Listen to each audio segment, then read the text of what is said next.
guys, so welcome back to the Homegrown Outdoors Bible Study. This will be session 4, and we're going to continue working through the book of David. I'm going to be reading out of 1 Samuel 16:13 to start off. 1 Samuel 16:13 says, "So Samuel took the horn of oil, anointed him in the presence of his brothers, and the Spirit of the Lord took control of David from that day forward."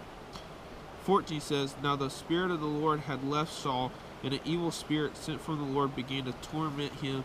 So Saul's servant said to him, 'You see that an evil spirit from God is tormenting you. Let our Lord command your servants here in your presence to look for someone who knows how to play the lyre.'" Okay, so what it's saying is God had anointed David, and he had left Saul because he was being wicked and doing unjust things in the sight of the Lord. I'm just going to read a little bit out of the book. It says, Samuel anointed David, the youngest son, the shepherd boy, and the least likely candidate to be king, in front of his brothers and his father.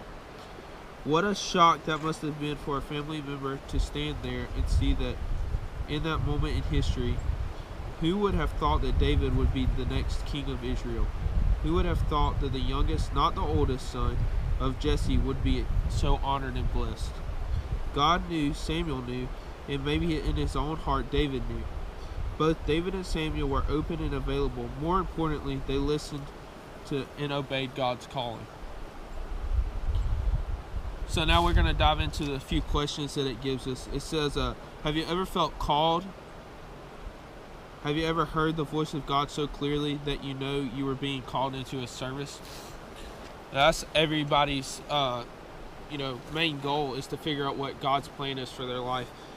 And that's one of the most difficult decisions you can make. You have your own desires, and then you have the will of God, and you have to choose: are you going to follow the will of God, or are you going to follow your own desires?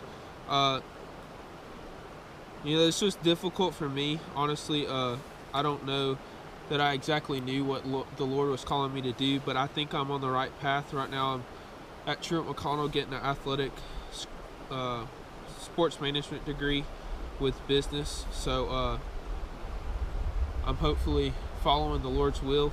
I feel that I am. I don't feel that He's calling me in another direction.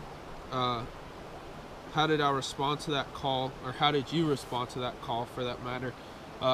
As I said, I'm at Truett, and I'm doing what I feel the Lord's called me to do. The last question is, were others involved in your calling, as Samuel and David's brothers were in his? I don't think that my calling affected anyone else, or that I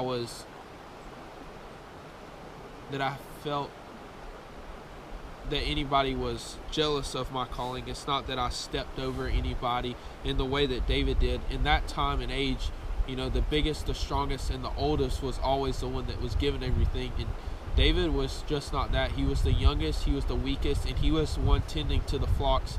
He didn't have any important roles, but that's the big thing about David, is that God knew that he didn't have to be big, strong, and the oldest and the wisest, that God was going to use him to show that God's our strength and our glory. So, that's the end of the Bible study for today. So I just hope y'all enjoyed it.